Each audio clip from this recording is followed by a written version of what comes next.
Hello, friends. Welcome to episode 505 of the Game Informer Show. I am not Andy McNamara, no matter who says I am. Probably no one. I'm your host today, Alex Stadnik. Andy had the EA show was a little late. Andy had some stuff he had to take care of that scheduling didn't really work. So you get me today. He's an old man. Yeah, he's probably in bed right now. It's bedtime. Yes. Exactly. So look for him on next week's show, I believe. But for now, what a panel. What a panel for this show. I am joined by the president himself, the president of video games, the one and the only Andrew Reiner. Hello, sir. How are you? Hello. You're looking very Chris Pratt today. Very Lost World or Jurassic World. You sure you're not the famed actor? I was wrangling dinosaurs in my backyard before the stream. I don't know if you believe me or not, but wow, that could be the single greatest compliment anyone's ever paid me. I'm seeing it, man. Seriously, like I love it. Talk to some raptors, I'll believe it. I'll take it. So, and then the one, the only, the elusive, the illustrious Matthew Kato. Thank you for joining us. I will say, I am enjoying your appearances the last couple of days. We don't get it a ton, but I'm very happy you're on. So welcome, sir. How are you? Doing well? Doing great. Better than last time. Yeah, believe it or not, nothing's changed. Yeah, I gotcha. Well, that's good. Today we have we're gonna break down the EA Play 2020 digital event for you. We're gonna go over all the games that EA put out for better or worse, and then we'll go through that. Community is back this week, so we're going to end the show with that. And then before Community, we'll quick go over some of the Pokemon news, or maybe we won't. We'll see how long this goes. But I thought we'd kick things off with the EA show. So EA hosted a digital event in place of their normal E3 showcase, as we've seen with Sony, as we've seen with Microsoft. So, and to kick things off with their beast of a battle royale in Apex Legends. They talked about the Lost Treasures events for season 5, and then which looked good. We can talk about it as we get into it, but I think the main meat of this announcement was the fact that it's coming to Switch and Steam this fall, and crossplay is coming, which is perfect. And that's one of the themes of today's stream, which I'm excited about. So what do you guys think of the Apex stuff? Are you guys fans still? Are you still playing? Oh yeah, Apex is still amazing battle royale experience, right? Like they've been doing a good job with the continued seasonal support, changing up the flow of play. You know, they brought back shotguns and sniper rifles, you know, like with a new variation. Introducing new heroes, or what do they call them? Champions at the right times. And yeah, I think they're doing a really good job of supporting it. And now you are expanding that to Switch. We'll see how that sucker performs on that system. But you know, Respawn's tech is solid, and I suspect it'll hold up as well as Overwatch does on Switch. You know, there's some frame rate issues there on that game, but yeah, I think it'll be a welcome addition. And then they also announced crossplay, right? Like, that you could play on various systems. That's great. Which is huge. Open the doors for players to be able to unite. And then I think one of the big takeaways in Apex coming to Steam is the death of Origin, basically, which is what I call EA Play. 2020. The death of Origin. Everything's coming to Steam. You can uninstall that app. Yeah, for real. Which nobody liked in the first place. And now just play it on Steam. Yeah. Which is crazy. They put a ton of marketing budget and development time into that, which I find really interesting. Kato, what do you think of the Apex reveal? Is that anything to get you back into the game? Are you excited about it? I think so. I think, you know, the mobile beacons, I think, is going to be pretty cool. Just because, you know, as we've all experienced, you know, sometimes, you know, you need one, you want one, you can't find one. So how that sort of mixes things up. I mean, I assume it's not just going to be like, okay, I know they said that everybody had them. You can figure out where and when you want to drop them, but I wonder if there's any other limitations on that, or, you know, because obviously that is going to change up the whole flow of play. So that's pretty interesting. Yeah. And I guess I would say, you know, like in the whole cross play and, you know, Origin, I know there's obviously two different things, but it's, I guess in the past, you know, you wouldn't have expected a company like EA to maybe, not that it's like an overnight sort of thing, but kudos to them for just being like, you know what, let's just have Origin, but let's just put our games everywhere. Let's just turn the page on that and let's just keep going. Yeah. And I guess industry wide as well, obviously Sony held out for cross-pay for a long time, but for all these publishers and developers just to say, yeah, let's just open it. This is just the way it goes, regardless of what anybody's, a business thing or a philosophical thing, whatever. It's great that we're just seeing everybody progress forward. Yeah, definitely. I love that crossplay was the message of this. For anything multiplayer, they all said crossplay, and that's where I think multiplayer needs to go. As much as I don't like getting wrecked by PC players in Warzone, I would love to have that option turned off. But any PlayStation, Switch, Xbox thing, I think is fair game, and I love that they're highlighting that. So that was exciting to me. The mobile spawn points also intrigued me, Kato, and to the point where I think I'm gonna reboot it back up when that comes around. So because Warzone's been my baby right now, and I'm excited to that gets me intrigued on going back to Apex, at least for a little bit. So after, and it's June 23rd, right? I believe I think so. it's next week. Yeah. That's Lost Treasures. Yeah, and then Switch is in the fall. Yep. Yeah, they didn't give hard dates on crossplay and Switch and Steam, but they just said fall 2020. So exciting for Apex fans. I love the crossplay. So yeah. Moving on, they dedicated a segment to The Sims and Command and Conquer remaster. We don't need to spend a ton of time on that.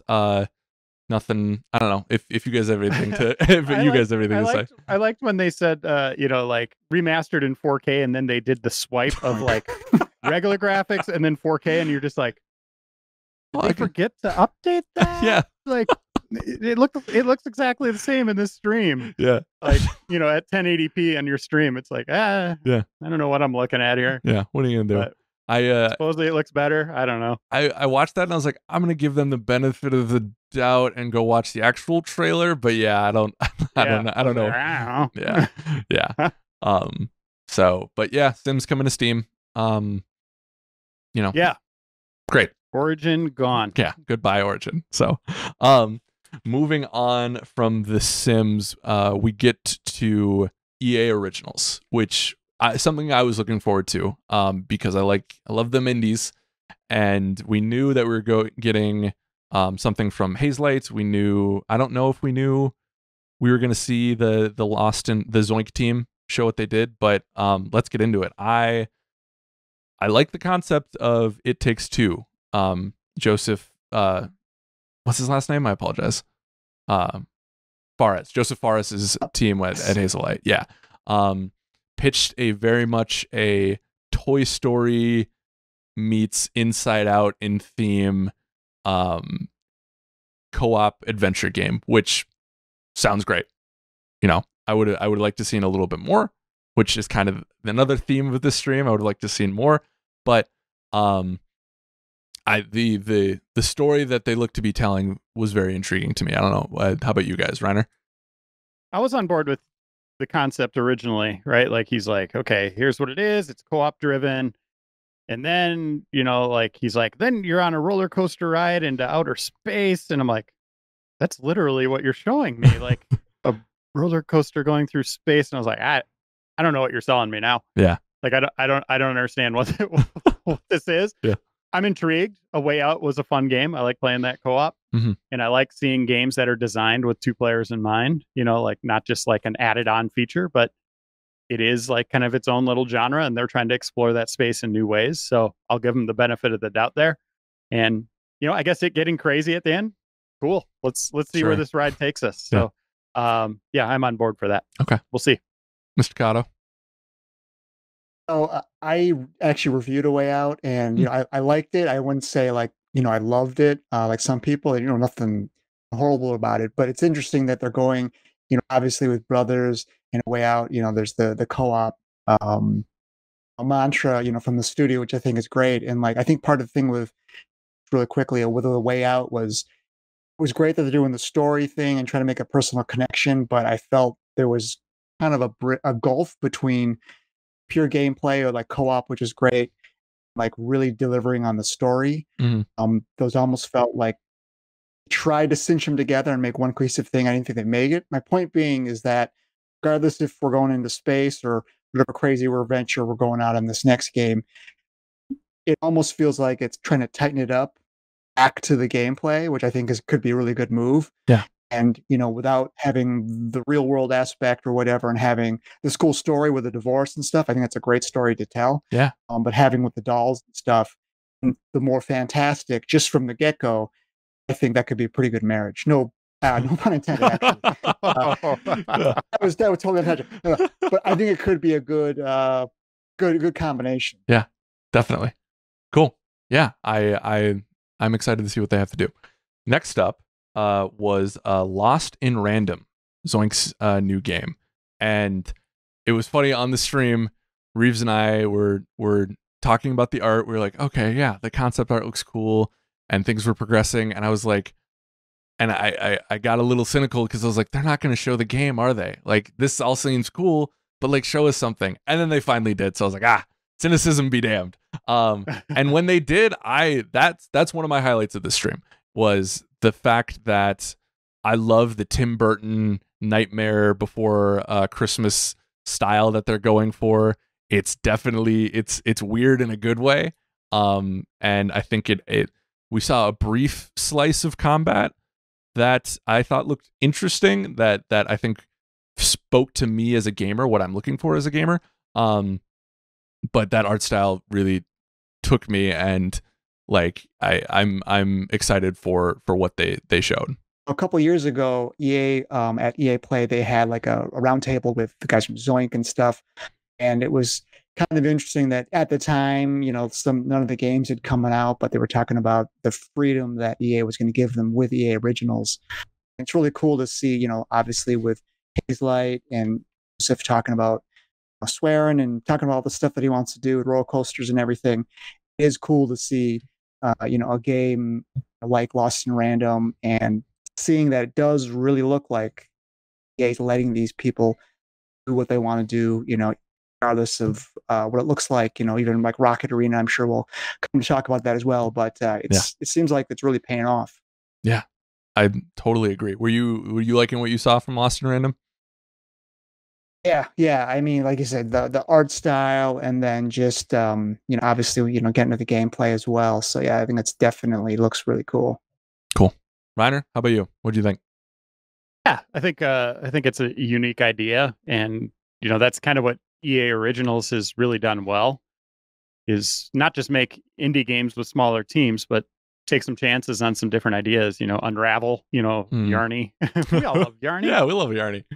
I was hoping we end the trilogy there, but I guess maybe not. Not yet. But yeah, I think this is another game that falls into that category, and I was like, yeah, this is all those games. It's like, even if they don't turn out, it's like, at least I want to try it. I want to give it a shot. It looks different and looks like a cool idea. So yeah, that one falls into that camp as well. Yeah, you guys are both 100% spot on. Not one, even Haze Light's new game looks like it looked like anything like we've seen from any other EA original, and I really respect EA for letting creators actually be able to create, which is really cool. I feel like that's not always the case when you sign on with a bigger publisher. So, and then wrapping up EA's original section was presumably their answer to Overwatch, their team battler. It is Rocket Arena, very cartoony, very much 3v3, which seems to be the trend in multiplayer these days, and just game design in general. I'm curious why that is, but that's a topic for another time. I'm curious to see what you guys think of this one. It looks very similar to Overwatch. So, Kato, if you wanna kick this one off. Yeah. I played a couple of the modes, 3 of the 4 ones that they have currently, and they will have when they launch next month. It was definitely fast. And like you said, you don't really die. You just kind of get like thrown off the map. So you really can come back pretty quickly. It's kind of cool because the maps have a very tight. They also have a vertical element because you can basically just shoot yourself up into the ground. Oh, cool. So if you kind of had your wits about you and had a second or something to think, it wasn't a bad idea to get some elevation, and then sort of go from there. I am curious.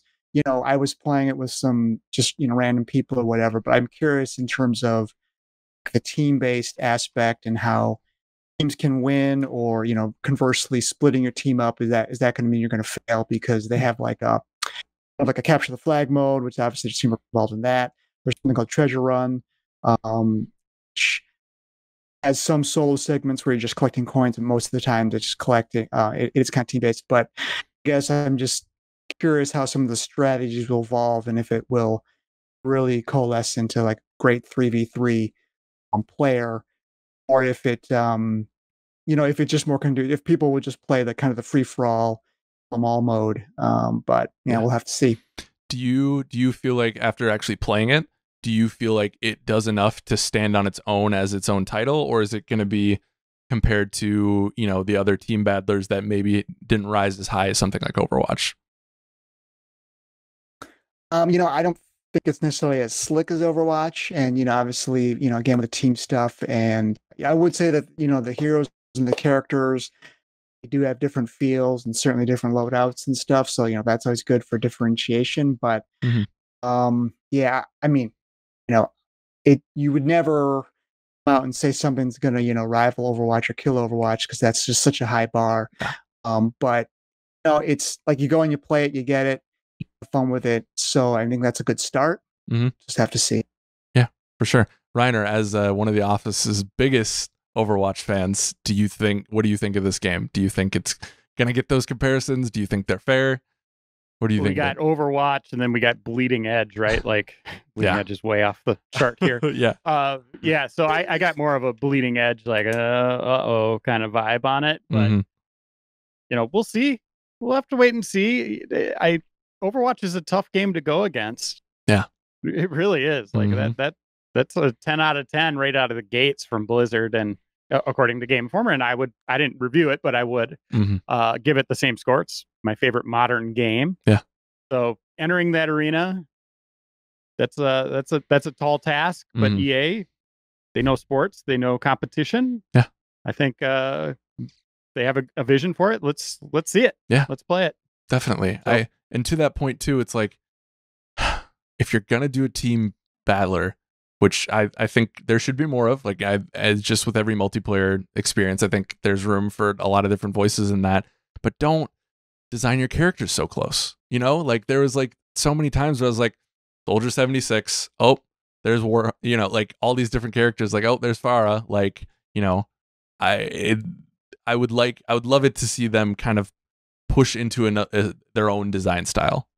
Like Bleeding Edge, like straight up was like, we have a healer from Rio de Janeiro. Yeah. That's into music. And it was like, can't do that. No, like why would you even do that? Yeah. Yeah. That's straight up Overwatch. Yeah. So I get wanting to, but from what you said, Kato, I think there's some interesting gameplay stuff there. So I'm excited to see what they have. So, moving on to my second highlight of the stream, which something I'm very excited. Greg Miller talking a bunch. His suit. I loved his Greg Miller's suit. It was great. He looked good. He looked damn good. I love Greg. I've talked about on the show that I've met him. He's been very nice to me. I thought he brought a really question for you. Yeah. Is he taller than you? No. Or are you the same height? No, I'm taller. I think he's still. Yeah. Wow. Oh yeah. You really are Giant Alex. I'm Gentle Giant Alex. That is me. I'm willing to bet I am one of the tallest people in games journalism. I'm 6'5". I don't know who's taller. So if someone is, let's talk about it, I guess. I don't know. Come after you, man. Yeah. Are we gonna rumble? Come out of the woodwork now, man. We'll hear from him. Yeah. My posture's been terrible since we started the pandemic, so maybe I'll shrink a little bit. Yeah, since we're on like an intermission talking about EA here, I just got to apologize for my camera here. We got a thunderstorm going on here in Minnesota. So I'm in my basement because we have huge windows everywhere. Oh. And it was just like rattling, just like it sounded, there was no way I could hide that sound. So I had to go into my basement. So it looks like I have like a film grain going on here, like a horror movie is about to unfold. Very noir of you. Yeah. Yeah. Thanks. Yeah. Anyway. Yeah. Anywho. Your second favorite thing. Yeah. So I guess now third after Greg and his outfit. Oh, yeah. But no, Star Wars Squadrons. So you guys, I think, know a little bit more about this game than I do. So let's dive into it. I think I started with Kato last time, so Reiner, let's hear about it. You guys are probably the biggest Star Wars fans in the office, or yes. of the highest rank. Yeah. Well, yeah, I am number one, and Kato's he's again way off the charts, but he's number 2. There's a lot of us tied for number 2. There's a pool of number 2s down in the office. Yeah, I found that out. Yeah, so it's very much a spiritual successor to X-Wing versus TIE Fighter. I talked to Motive Studios about the game, and I brought that up right away, and I was like, we've been crying for this, a new one of these games forever, and I'm glad to see it back. What it is Star Wars Squadrons is a multiplayer focused dogfighting game. It's 5v5, but it's also going to deliver a single player story with alternating perspectives. So, in multiplayer, you're going to be playing as the Rebels and the Galactic Empire, just kind of randomly aside when you go into a matchmaking. Mm-hmm. But in the story, it's going to alternate between missions of New Republic, Galactic Empire, and you're going to see 2 perspectives unfold as you go through this game. Mm-hmm. You have a squadron with you. You have the Vanguard Squadron on one side. I can't remember the name of the Titan Squadron on the Imperial side. And you're going to have pre-made characters with you that Motive made with Lucasfilm. They're canonical or whatever you want to call it. But then your character is someone you get to make and you get to customize, and you can make them an alien, male, female. You get to alter as you play the game. You earn 2 currency types to unlock different attire that you could buy. You get to customize your ship. And here's the interesting thing about this game. And this is a really weird design decision, but it's only first person. So if you think about all the space combat games that came before, and the Ace Combats, all the dogfighting games, even the aerial ones, you could play third person or first, and third person's cool because you get to see your ship, right? Mm-hmm. Like the X-Wing, one of the coolest parts of the X-Wing is the wings coming apart, right? Yeah. Mm-hmm. You'll see your squad mates do that, but yeah. This is like a first person shooter. You're locked into that perspective. Yeah. When you're not playing, you can view the battles from third person, so you can have observer view, right? Yeah. But it is the core mode. There's a dogfighting mode for multiplayer. Mm-hmm. So that's, kill count based. And then the one that they're really calling the signature mode of this game is fleet battles. And fleet battles are kind of like the Battlefield games where you have fronts, right? Like you have multiple objectives, and you start out with a line moving between your base or your squad and your opponents. And what's going to happen is once you hit that first objective, you have to take down 2 ships, 2 capital class ships. Mm-hmm. Once you take that down, if the front keeps moving that direction, you got to take down their flagship, right? Like their Star Destroyer or the cruiser on the other side on the Republic. Yeah. And like Overwatch, like we just talked about the hero games, this game kind of has that element as well, in that you have the different ship classes. They play out as different roles. So you have the X-Wing as kind of your run and gun ship, right? Mm-hmm. You have the A-Wing, which is more stealthy, can be taken out quickly. It doesn't have as much health. Mm-hmm. And then you have your kind of tanks coming in. You have your Y-Wing and your U-Wing that are kind of your heavier classes that can, lend support and are used in various ways to, drop bombs on those big ships. So I think it looks cool. Yeah. I really do. I think another really interesting thing about it, sorry, Kato, I'm rambling on about this, but it's only going to be $40. Yep. And there is no plans for microtransactions, DLC, or future content. They're not looking at this as a living game. Wow. They're looking at it as you spend $40 on a game and you get everything there is, and that's it.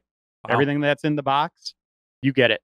And so I don't know how deep that well is going to be in terms of content. You saw in the video, you can get a Ewok bobblehead for your cockpit. You're unlocking cool stuff like that. Is that going to be like we get all the content in a couple weeks, a couple months? Yeah. What if you do get everything? What does that do to the player base? Do people just like playing it and want to keep going?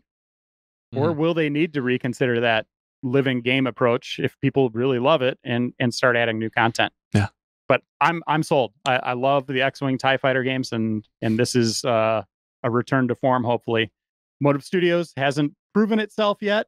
They did the Star Wars Battlefront 2 campaign, which wasn't great, but they were working with Battlefront 2 tools to make, a multiplayer game to make a single player experience. And now this is maybe them spreading their wings and actually flying as the game is inviting us to do. Yeah. Kato, what do you think? I'm excited. One of the questions I have just on it's great that there's no microtransactions. I think we're all agree with that. I'd be curious, in terms of like there being no future content. One of the things that Battlefront 2 had, just, one of them was, people wanted more aliens. So for instance, I wonder if you go into, Squadrons, is there only going to be four of them? If, people really like the game, which is great, are they going to want them to expand more? So hopefully there's something in there that they can deliver some of that. Otherwise, I'm obviously excited to get in the cockpit and fly around and stuff. Sounds a really small thing, but another customization. I hope I can customize or at least have a bunch of different helmets. Love Rebel helmets. I love how they're asymmetrical. They all look different. Like the ones they sell like in Rogue One and stuff. I don't know. I'm sure, Reiner, you've got like the visual dictionary, but there's like a whole spread, 2 pages. All these different awesome. helmets. Yeah. My favorite spread. I love that. So I'm excited for that point as well. Yeah. Reiner, I actually had a question for you in terms of like the large scale fleet battles. Will those be filled out with AI fighters? If it's 5-on-5, the 2 sides, get any sense that they'll be filled out with just a bunch of random AI fighters? Yeah, I think so. You see that on the radar. It seems like there's more than that, than the 5 opponents. So yeah, I think it'll be like kind of like Battlefront's battles where there's just more. And then, the ones with the names above their heads or above their ship, it's like, uh-oh. That guy's not flying in AI patterns. Yeah. He's crazy. He's coming after me. Definitely. So, couple of questions for you, gentlemen. They said New Republic. Now, they didn't say the Rebellion. So is this after Return of the Jedi? Yes. Okay. Yep. After the Battle of Endor. Okay. Yep. It's that base they've kind of carved out for expanded lore, right? Like the books and comics. Yeah. Go nuts there. Yeah, most definitely. I like that they stuck with the classic aesthetic for the ships and troops. Yeah. Nothing against J.J. Abrams' vision. I like it. But come on, there's nothing better than the original trilogy. Yeah, most definitely. In terms of look, right? Yeah. I that's interesting to me because I what you said about it just being in that era. We said it on stream. I was like, oh, I hope that we get ships from the prequels and the JJ trilogy or the whatever trilogy came next, whatever they call that, the Skywalker or whatever. The sequel trilogy. Yeah, the sequel trilogy. I was hoping that we would get some of that, but I guess if it means, that's an interesting trade-off, because if it means no microtransactions whatsoever, like I don't think I'm losing sleep over the idea of having to trade off also not having those new ships and flying over Coruscant. You may have said it, and I apologize if I missed it. Have they confirmed where these the battles are going to take place over? Like, are we fighting over Hoth? Yeah. Like that kind of stuff? Yeah, there's 6 maps they've announced. They're in a story I put on the site. There's a gas giant near Yavin, which looks very cool. And then all the other ones are space, areas of space you probably haven't heard of. It's new locations. For sure. There is the one thing I will say is every once in a while, some of the maps may have you kiss the atmosphere of planets, and you can. They said there's going to be some strategy to that. Yeah, kind of flying low into the atmosphere.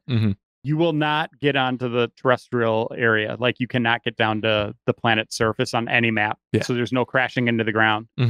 Asteroid belts, you can hit those. Debris, big ship debris, you can hit that. So there is still some element of watch where you're flying. Yeah. But you don't have to worry about flipping upside down and crashing in the ground like an idiot. Which I'm sure I'll still find a way to do. We've all done it. Yeah. We've all done it. Yeah. Yeah, most definitely. This was a game that I came in very much, I was cautiously optimistic. I was excited to see what it was, but it definitely needed to prove something to me, and I think it really did, and I'm excited for it. I think my other question, and I don't know if you guys have the answer to this or not, I love that the HUD is basically your panel, your pilot panel from what they showed, which is amazing. Are we getting a cursor? Are we getting like something to help us aim, or is it literally just everything we saw on screen today was what the HUD is? That's what it is. Wow. Okay. Yeah. Okay. That's cool, right? Yeah. That immersion level is pretty amazing, and I'm curious to see. I think there's a part of my brain that goes, I need that aim help. Like, you know. The other thing, on PlayStation 4 and PC, you can play it in VR. Yeah. And if you're in VR, you could still go against people that are not, and it has crossplay. Whoa. With VR. Huh. So every option available can play together. Do you think, is this a title you guys are going to play in VR, or are you afraid you're going to throw up all over your Oculus? Yeah, I'll throw up for Star Wars. Absolutely. Yeah, I'll check it out. Yeah. I mean, that wouldn't be my avenue of play all day long, but here and there, yeah, I love VR. Yeah. I think, space shooters and flight games fare very well in that space. So cool. I'm all about it. Yeah. Kato, how about you? Yeah, I mean, I'd probably get sick, but I mean, absolutely, you got to try it. Yeah. I mean, it at least, for a few times or whatever, I would absolutely do it. Yeah, definitely. I'm hoping and praying we're back in the office full time by September or October when this comes out. Because I would love to try it in VR. I don't know if I could. I usually am good with rides and that kind of stuff, but I don't know. Well, I'll have to test it on this one. So that one comes out. Star Wars Squadrons comes out October 2nd for PS4, Xbox, PC. They have made no mention if it's coming to next gen. We'll see. I would imagine not, with what Reiner just said about its plans. But it definitely, I went into this, I needed it to prove something to me, and especially now that I know that is the HUD and those cool different elements with AI fighters and whatnot. I think I'm in. I think the only hesitation I have to see is the story just going to be a tutorial for the dogfighting and the multiplayer. And we'll see. Time will tell on that one. So I sent EA a question about if it's coming to next gen. Mm-hmm. And the response I got is Squadrons is compatible with next gen consoles. Oh. So that means you could play it on next gen. It does not mean they're going to be enhanced in that capacity. So yeah. That's there you great. go. I mean, that's great though. Yeah. Straight from an email that came in 5 minutes. I love it, baby. GI show. We breaking the news. We're out here. Let's go. So October 2nd, and then whenever next gen consoles come out, if they ever come out, we'll find out. So moving on. So with Squadrons, I feel like the stream started to build a little bit momentum. I was happy with the gameplay. It was great to see the game.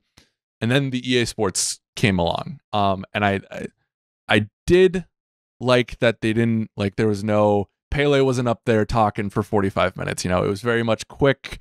We're in, we're out, we're showing you what the future of these games looks like. Is that a future that you guys are in on? Because Kato, you are Mr. Sports Game in the office. Like, this is your avenue. And also, I'd love your comment too. I thought it was interesting that there was no NHL showed. And I guess I was curious on why that is, because that's still a pillar of EA considers of their sports franchises, correct?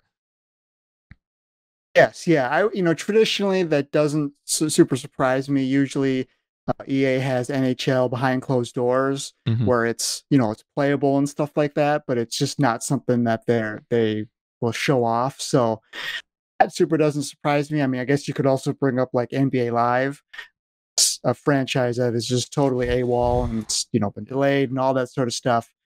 So I can see why they did it, and I actually kind of like that they used it in a way as a jumping off point for sort of next gen. They actually have a website up where they talk about in sort of generalities what it's going to do for next gen sports. Obviously, they talked about the whole audio with the crowd and making everything look great, and they mentioned actually the sense controller with feedback and all that sort of stuff. So and of course loadings with SSD. So that stuff all very natural and things that the console makers have talked about already. But I'm sure it'll look better. But on the other hand, just the long way to go. I still think with their sports games, Madden needs work. FIFA also needs work. The past couple years, we've had some good things, but it just the generation as a whole, I don't think has really taken off some of those franchises. You know what I mean? Like you always kind of assume that year upon year,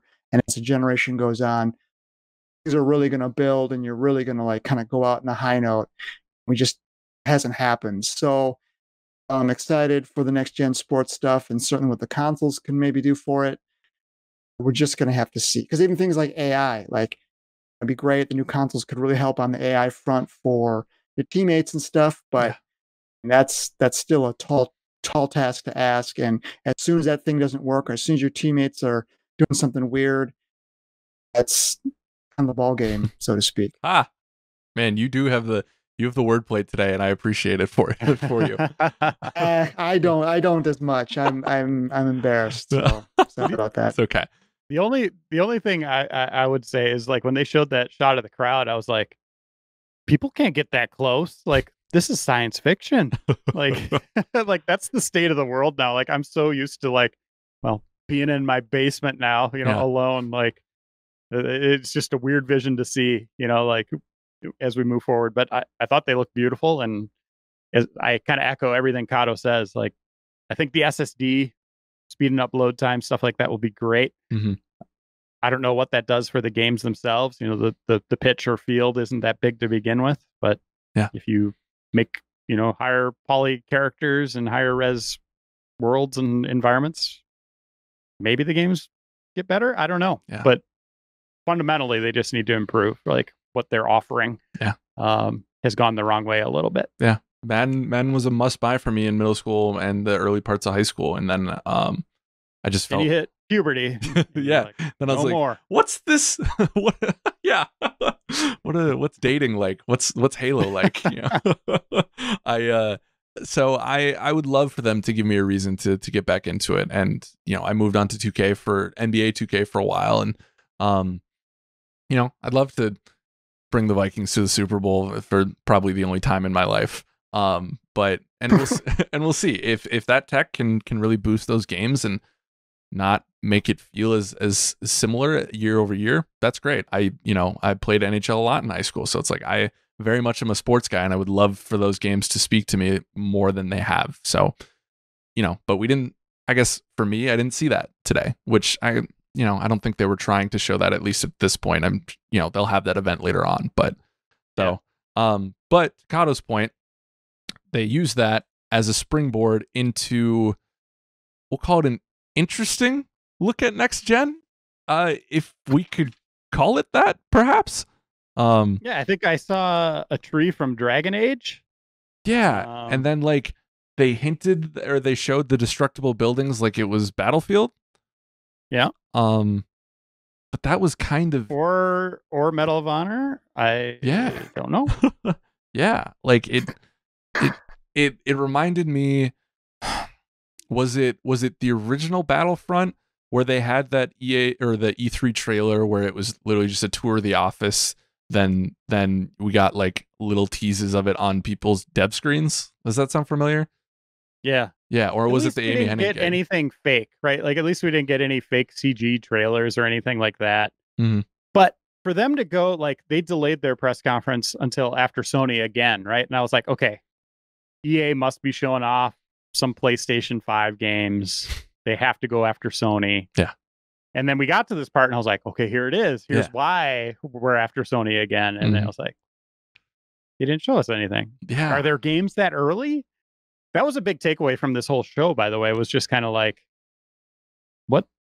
what's coming in the next year, even 2021? Like, it was all very, Squadrons obviously is coming soon, and that's great. But there was like no hint of anything else being soon, which is worrisome.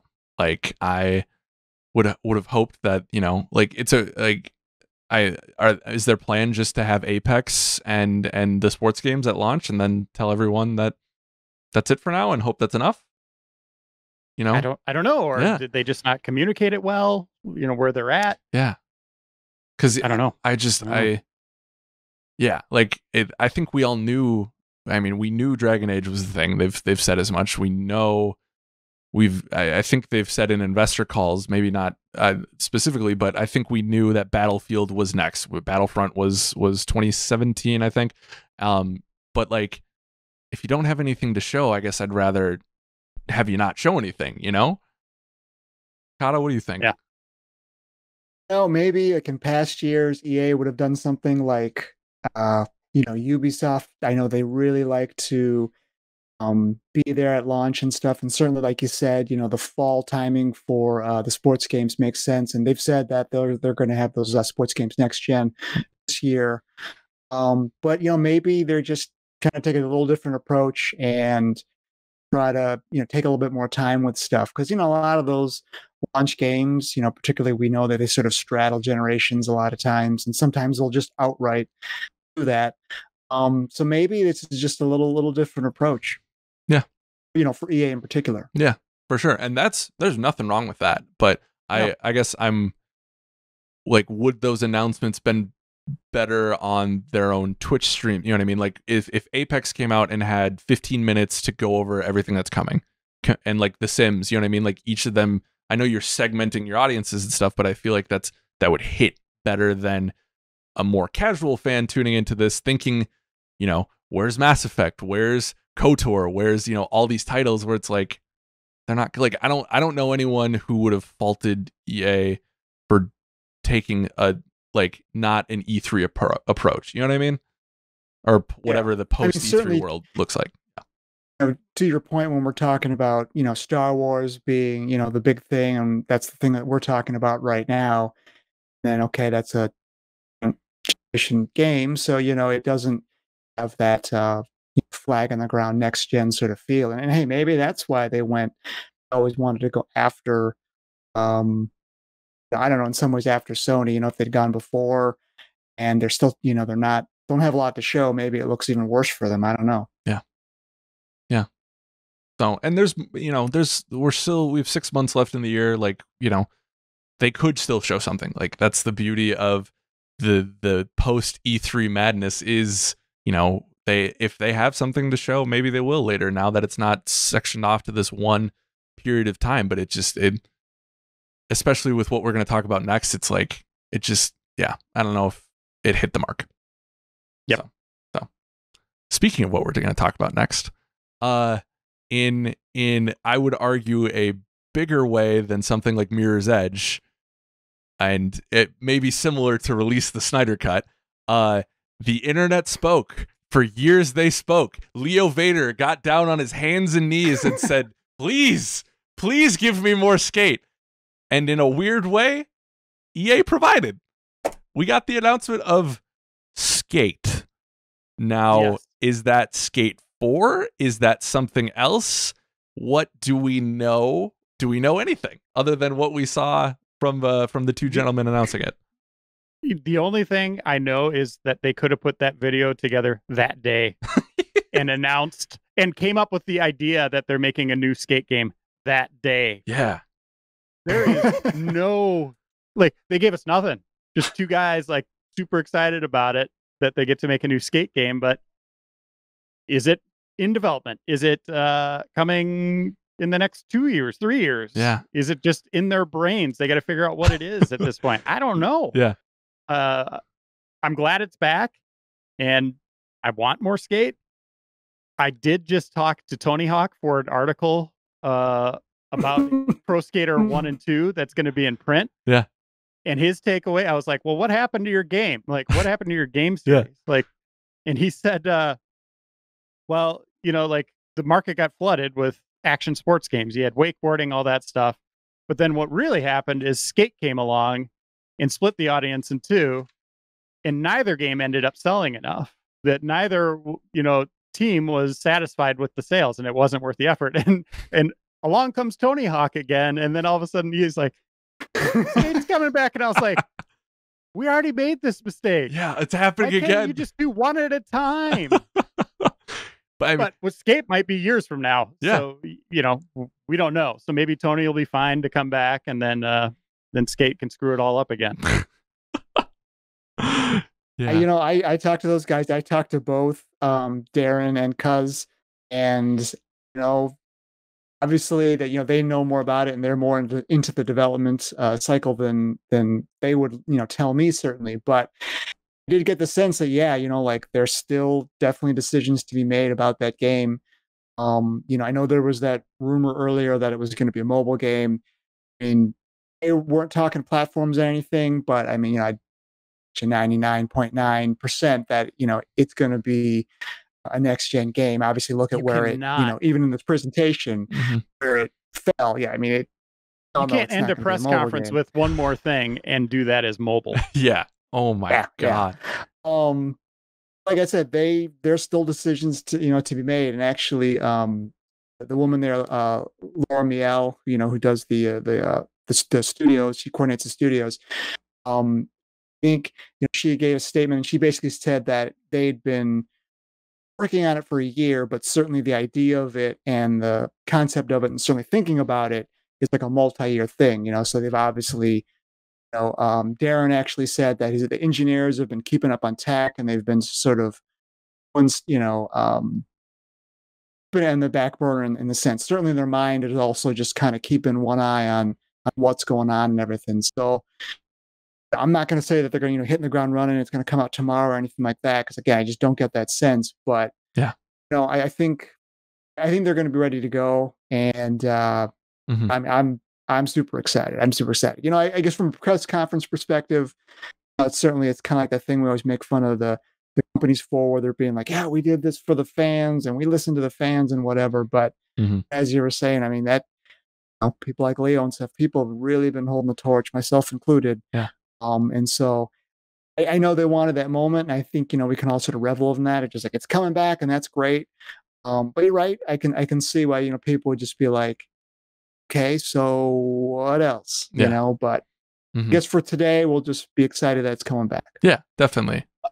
The one thing, embrace next gen with this. If it is a new gen game, like just make it look amazing, but do not upgrade the ragdoll effects. I want my skater to be tumbling in the most ridiculous ways. That is one of the best parts of Skate. Like, or if you are going in a new direction, just make sure it gets as ridiculous. Yeah, definitely. I mean, we love bailing in those games. Yeah, and I think to your guys' point too about what's exciting, or to me, what's exciting about Skate is, as much as I'm very excited for Tony Hawk Pro Skater 1 and 2, there's a level of needing to be beholden to what came before it in those games. Like, that is a remaster. They are bringing it back. People have an expectation of what that is. But I think Skate, there's a little bit more room to play and make something, that could be the next generation of skateboarding games, which, to Reiner's point, things got stale because they weren't innovating and nothing was really changing. So it's like, this could be a cool opportunity for that, as long as they keep the ragdoll physics. The only thing. Exactly. Yeah. Exactly. Yeah. So I'm well, I mean, like, look at, I was gonna say, sorry, look at the things that people really like in a skating game, or people are really gonna want either from the Skate franchise or in general. These are all things that are totally within the here and now, and as well as the future in terms of where gaming is going. You're talking community. Skating's all about community, customization. Now that's something that I'm sure that they're gonna embrace. With like clothing and all kinds of stuff. And I'm not even talking licenses. I'm just talking about letting people go crazy with how they want to look and how they want to skate and whatnot. Open worlds.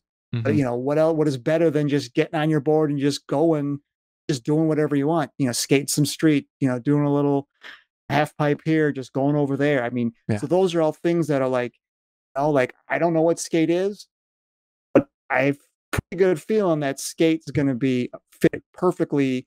Whenever it comes out, is going to fit perfectly in with the here and now, when it does, because it just has baked into it concepts that we're all going to, we all are attuned to, and gaming is attuned to currently. Yep. Yeah, definitely.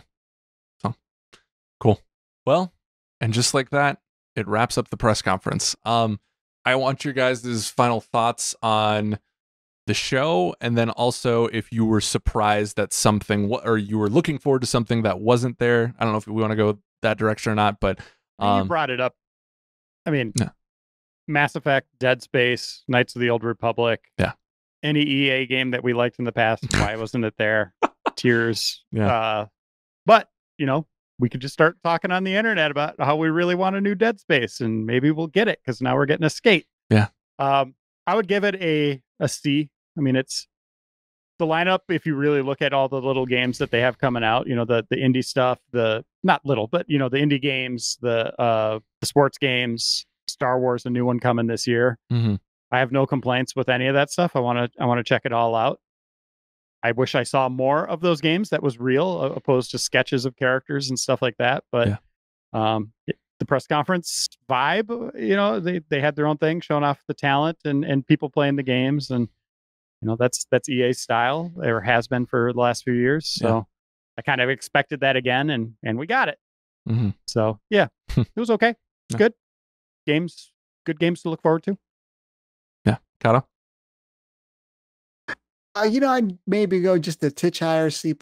I think it's nice to have something like Star Wars in terms of, a big company like EA. And Motive, I think, they were talking a few months ago, and I think they sort of primed the pump and they said, oh, next project's a little smaller and stuff. And it's kind of nice, like how, when Apex Legends just kind of came out of nowhere, it's kind of nice how a big company like EA could have something like Star Wars Squadrons and have it be like, and it's coming out relatively soon. I kind of like that. So in terms of the press comments, I like that they're able to speak to something really concrete. And then on the other end of the spectrum, of course, Skate coming back is a great, one of those surprise sort of moments. I thought maybe they were going to say something about the next UFC, which would have been a big surprise, but it just kind of be like, I wonder what that franchise is doing. It's due. Mm-hmm. On the total end of the wish list, Fight Night would have been one of those ones that would have been like, again, like Skate, people are really trying to will that one into existence. Yeah. So it's too bad we didn't have something else kind of like that, I guess. But yeah, I pretty much agree with Reiner. Yeah, part of me, I love how Sony has learned how to do the style, the style of reveals. I love how Nintendo does it with its game, and I love hearing from developers. Don't get me wrong, but there's a cadence to these digital events and conferences that I feel like EA just hasn't matched quite yet, and that's fixable. They can definitely change that. But I'm right with you. I'd say C. I would maybe go C-, but Greg was looking too swaggy to say otherwise. The second tallest dude in video game journalism. But to Reiner's point, there's games that I want to play, and at the end of the day, that's all you can really ask for a conference like this. And well, you could ask for Dead Space and Mass Effect, and I can't. If you followed me so far, the only thing I really wanted from this, I didn't get it, but the hope is not dead, folks. I'm gonna ask Leo what he did to get Skate, and then I'm hopefully gonna replicate that. So, quickly before we go, Cyberpunk 2077 was delayed to November 19th. It is obviously, selfishly, it's disappointing that we don't get to play it, but I actually kind of think I like the delay because it makes it easier for me, hopefully, to be able to play that on next gen. I don't know what you guys think. I would love to see that closer to the next gen systems. Oh man, delays just hurt now. Like, it's been a rough year, and like Last of Us getting bumped back, and Ghosts. And just not knowing when new gen's hitting yet. Like the next generation of games, like it's been rough. So anytime a game slides that you think is like, okay, this is it, it's locked in, it's like, it's painful. Yeah. But if it means a better game, that's all that matters. You can wait. Mm-hmm. Kato, were you sad to see the news? Were you disappointed? I mean, a game like that, which, from the sounds of it, they just, they're biting off a lot. If they're the ones who come out and tell us that they need more time, then, that's great. For like I said, for that game in particular. And I don't, know anything about what's going on or the team or anything like that. But they're going to come out, and with the ambitions that they have, that's great. Take that time, because obviously we're all cheering for them here on the sideline to really hope that they can execute on that vision. So I'm fine with it. Yeah, I don't think a delay has ever hurt a game. I think there's that Miyamoto quote that a delayed game or disappoints then, but bad game lasts forever or something like that. I butchered it. But and then finally, so I know neither of you are huge Pokemon guys, right? Well, I am. Oh, you are? I love Pokemon. Okay. We saw the return of a 20-year-old dormant franchise with Pokemon Snap announced earlier this week. I want your take on that, and then if you're willing to level a prediction for what next week is. So Pokemon Company presented a Pokemon Presents, where they went over a couple of smaller titles, a cafe puzzle game, and then they went over the DLC for brushing your teeth. Oh, have you guys used it? I used it last night. Yeah, my daughter did. She brushed her teeth for 2 minutes. But what you were going to say is there's another game that's being announced next week, or another something. Yeah, I think it's going to be a remake of one of the older ones again. That's my hope, and that's my prediction. I think we get Johto Let's Go, and I would run around the damn room. I want that so badly. I think Let's Go would be perfect for that. And we'll hold you to that. Yeah, you'll see a grown man run. That's for sure. So I'm very excited about that. I've been really liking Isle of Armor. I've played about 2-3 hours of it. It's really great. It's just more, if you like Sword and Shield, it's more of that. It's nice seeing a lot of Gen 1 through 6 back. Especially they really put a lot of missing pieces in from Gen 1 in, which is great. Love having Squirtle back in my squad. And it's just a silly story so far. I'm obviously not fully into it, but I'm really enjoying it. So some good Pokemon stuff there.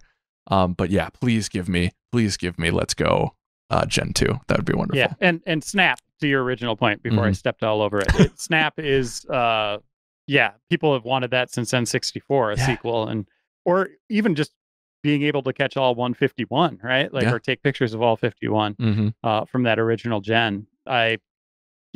If they can have hundreds of them in that game, oh man, it's going to be the best thing ever. Oh, I can't wait. And what a perfect console. I don't know if they go that far, or if it's just going to be a small proof of concept again. Yeah. We'll have to wait and see. But we live in the age of DLC, and you could just keep adding in new maps and Pokemon and different islands and stuff. Yeah. I'm all about it. Yeah. All about it. I'm curious to see, last point, I'm curious to see whatever this next project is. I think will be telling on when Pokemon Snap actually comes out, because if whatever they're going to announce next week is 2021, then maybe we see Snap or in 2020, or it's vice versa. So that's just speculative on my point. We'll see.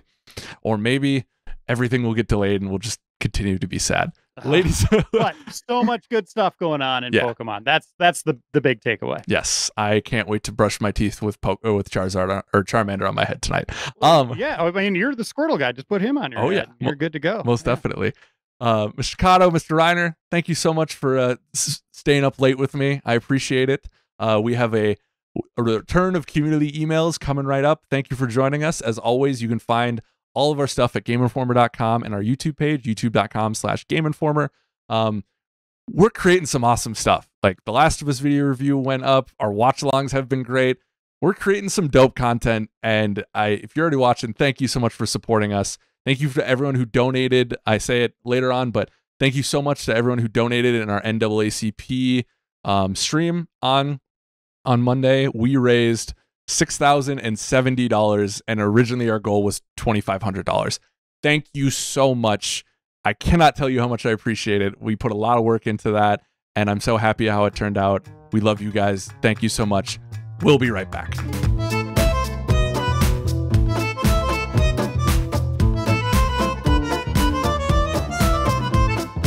Hello, friends. Welcome to the community section of the podcast today. I have a new panel in with me featuring Juba.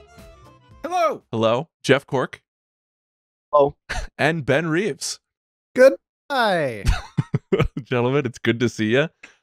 Community, it's good to have you back. The last couple of weeks we haven't done the community section just because of last week we had the Sony thing, and before we didn't do the podcast. So welcome back. Thank you for everyone who sent in their questions. We appreciate that. And reminder that now that we're doing community again, we'd love to read your questions and see what you guys are feeling. So that's you can send those in at podcast@gameinformer.com.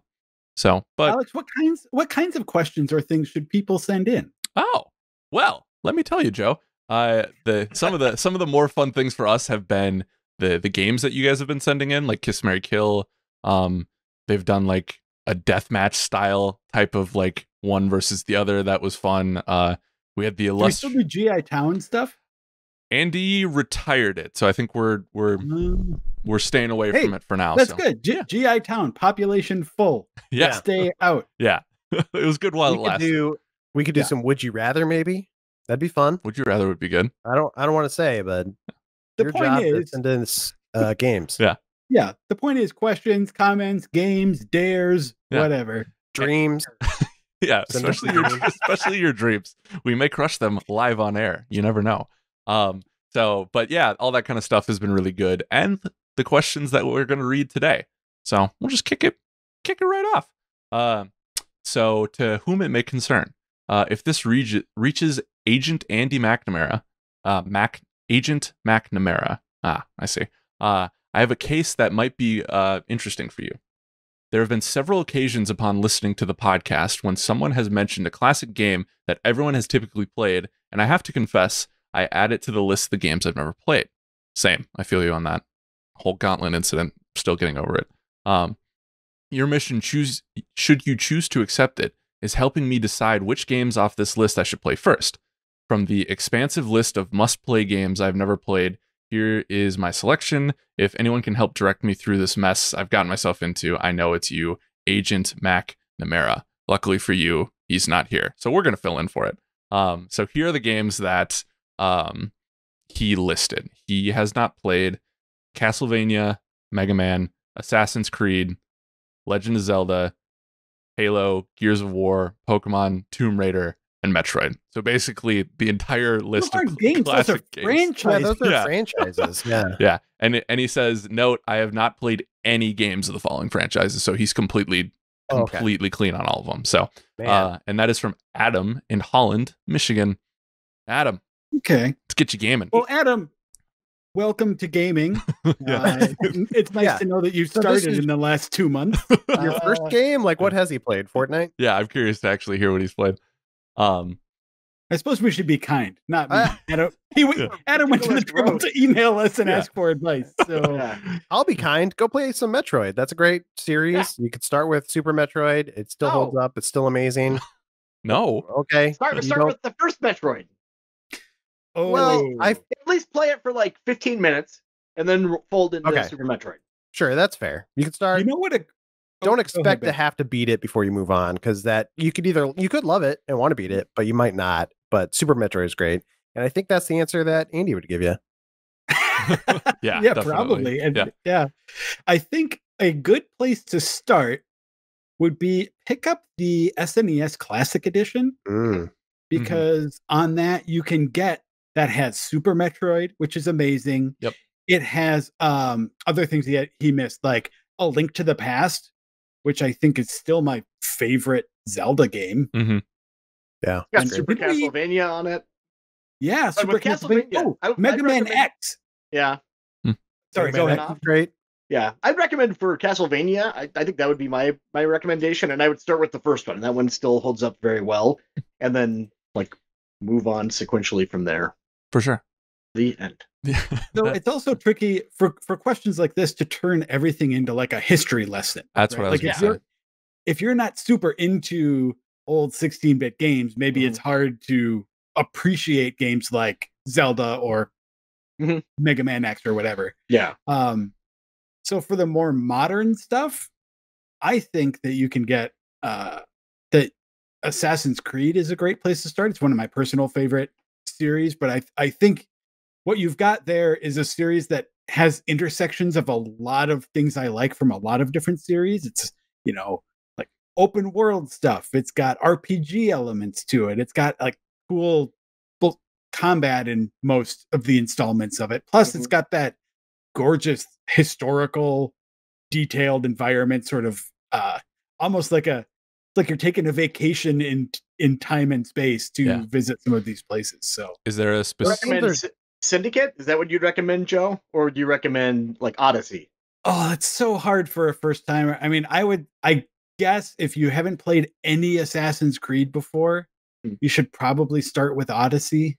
Yeah. But my personal favorite is Syndicate. Jeff, I know you're a fan of that also. Yeah. They're so very different too. Like Syndicate's a very different experience from Odyssey. Or even if you went back to the classics like Brotherhood or something, it's just a different feel of a game. Definitely. Yeah. Yeah. But that is always the trap for this question when someone's like, you haven't played it? It is so influential and important. And it was the best game I played 20 years ago. It's like you're not going to be able to transplant that same sense of of like time and place for it. So sorry. I guess whichever of those sounds the most fun to you, that's where you should start. Don't look at it as like an obligation to your education as much as it is like, hey, have a good time. Put it in a game and enjoy it. Yeah. And to that point, I would recommend starting with it, depending on where he's actually at in his game's journey, whether he's actually played or not. I would recommend what Ben has on his wall with Breath of the Wild. You don't need an education in Zelda to understand what that game is. You get the best of what modern gaming is today, and I think it eases you in pretty nicely and gives you a really great experience. So and I know partially for me, games are about the social aspect and talking about everything that's going on, and like getting caught up on series like Assassin's Creed or like Halo with the sequels coming out later this year, I think is a good spot to be in. So I think the only one I would say, Tomb Raider. I don't know how well those old games hold up. I don't know if we could recommend starting with that. They don't. No. Yeah. Alex, what's the list again? We can look at things. Like, I want to know the things we can just say, like, take a pass on that. Yeah, so Castlevania, Mega Man, AC, Zelda, Halo, Gears, Pokemon. Pass on Halo. Tomb Raider. Pass on Gears. I like Halo. Boo you two. Tomb Raider and Metroid. Yeah. I feel like Tomb Zelda Raider and and Metroid Halo, stand you out can to me. pass. Just because like they're just huge pinnacles in the industry, but I'd start there. You can skip Halo because you want to stick with stuff that's currently relevant. Exactly. Yeah. Well, that was the show today, folks. I hope you enjoy it because I didn't. We're just giving Alex a hard time. He's a big Halo fan. Yeah. That's all. Also, I genuinely don't think Jeff likes Halo. I mean, it's fine. Yeah. But yeah, we hope that helps. I'm curious to let us know. Email us back and let us know what you start with, and we're curious. But definitely Super Metroid. Definitely first 15 minutes of Metroid. Link to the Past, Breath of the Wild. I think that's a good start for you, Adam. So thank you for a good single game to start with. Yeah. Yeah. All right. Hi, Andy Mack and the crew. I'm Colin Duncan from Hohenwald. Hohenwald? Does that sound familiar? No. From Tennessee. And I'm actually a fairly new listener to the podcast. I started listening around a month ago when I was driving home from college and needed something video game related to listen to. Since then, I've listened to your podcast a lot. I mean, a lot, he says in all caps. Thank you. We appreciate that. So what he boils this down to is, what is the best way to support Game Informer, the Game Informer show, and Game Informer as a whole? I've gotten your magazine for years, and I love the magazine through my GameStop membership, but is there something else I can do to support you? Thanks for reading, whether it's on the podcast or not. I want you all to know Game Informer has made my gaming knowledge deeper, my endless grinding on various games much more enjoyable. Keep being awesome, Colin Duncan. First off, thank you. I'm glad we can help you with that. And I don't know how to stop being awesome. Sure. Sorry. Sure. So I can speak to the video front on this. Andy jokes a lot, and we joke a lot about like smash that subscribe button, and like and share. And while we generally come off jokey with that, that is like the best way to support our YouTube content and content in general, because the more people that subscribe, the algorithm plays nicer with that. The more you like the videos, like YouTube is more likely to share a higher liked video than something that's in the 50s or 60% for likes. And if you like, especially if we're doing streams or stuff like that, like anytime you share it with people who are going to tune in and come and hang out in the chat, like that, all that is amazing support. And you've already done a ton with supporting the magazine, so thank you. But anytime you can share and find people and help us find people to subscribe to our stuff really, really genuinely does help. So I think that's probably my best way. I don't know about if you guys have anything, but follow us on Twitter if you want. Follow the Game Informer Twitter. Follow our Twitters. Benjamin Reeves at Twitter. Yeah, that's how Twitters work. That's how the tweeter works.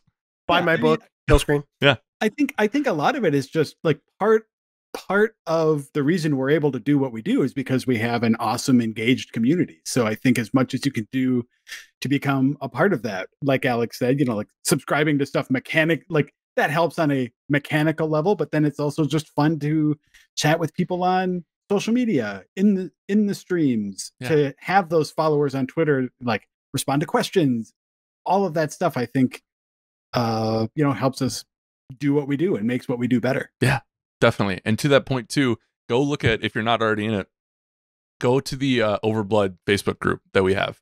It is a very positive, awesome microcosm of the internet that everyone is very friendly, and it's a great space to talk about games in. So thanks for remembering. When you say we have that, it's actually a community group. It's not like, sorry. It's all fan run, but yeah, it's a great place. There's a lot of good people in there. Yeah, they treat us very well and treat everyone really well. I've really never seen a huge tiff in there or anything. So yeah, it's a great spot, and our GI community is awesome. So definitely engage with that. So, but thank you for the question. All right. Hello, GI crew. I recently finished The Legend of Zelda Twilight Princess after 14 years of wanting to go back, but just never after 14 years of wanting to go back, but just never making it happen. I love the game and thought the dungeons in particular were among the best in the entire series. Overall, I'm so happy I went back to it especially as a big Zelda fan. It's always been a massive blind spot to me. My question for you is, do you have any games you started from years and years ago and intended to come back to? Which classic games have you started but never finished and desperately want to make time for? I'd love to hear about your games of choice for this, and if you have a chance to keep us updated on if you're able to getting around to them. Thanks, Jared Barzy from Kansas City. Thanks for the question. Gents, anyone want to start with that? Yeah. I actually beat the game finally, but for a long time, I started Chrono Trigger, something crazy, like 5 times. And like I kept getting into it. I would travel to, where's the first place you travel back? You go get the frog. I got him. Yeah. And that's always where I would drop off.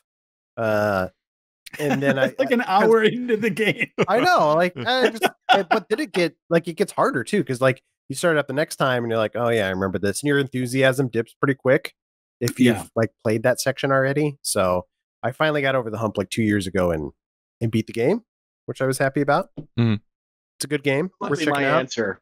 That's what I was going to say too. I keep wanting to beat that. Have tried and I got exactly as far as you have several times over. I think my problem is that I don't want to play a game on a Nintendo 3DS. So I would I'd like a version of that on a console. Is it on the Switch collection of SNES games? Nope. No? They're holding that. And that's actually why I keep waiting for it, is because I want to play it on Switch, to Jeff's point. Like, Switch would be perfect for that. I love playing SNES games on that. I'm waiting for whatever that's going to turn into. So. Yeah. My story of shame on this one, and I'm a little embarrassed to even bring it up because I was so hot on it. Even earlier this year, is Yakuza 0. Oh, really? Which I started initially back when it came out, I don't know, 2016 or 17, and fell off. And then I started all over again earlier this year and was loving it. We're really into it. Yeah, and I was sure, like, oh, I'm doing it. This is the time I'm doing it. And then I just fell off again.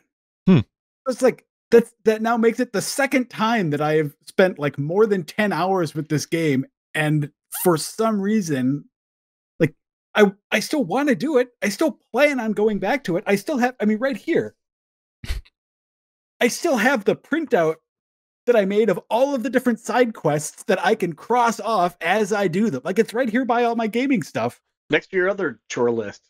Yeah. What a weird thing to do. I don't know. So that reminds me, like Persona 5. Like, I started that back when it came out. Oh yeah. Played it a bunch. I keep dipping in like once a year, maybe once every 6 months. I had like just started it up again like 2 weeks ago, and I was like where was I? Like I'm 20 hours in, so I don't want to start it over. But at the same time, every time I boot it up, I'm like, I'm lost. I don't know what I was doing. Yeah. At this point, you may as well just start with Persona 5 Royal. Yeah. Yeah, but it's another like 20-hour commitment. It's already it's so intimidating because it's such a huge game. Yeah. Yeah. I got you. Only I had all the time in the world. Yeah. And I was stuck at home with nothing better to do. Oh, yeah. What about you, Alex? So I actually have two, both Super Nintendo games. And they're both on the list of like whenever you look at top 10s, top of all time, they're always on there. And I've never beat Super Metroid. So I've wanted to actually beat it this time. And now I have it on the Switch, so I've been playing that. I'm stuck. Where am I stuck on? Regardless, I'm stuck right now, and I'll come back to it. But I've avoided trying to find a guide. But you got to shoot a rocket at the wall. That's what you got to do.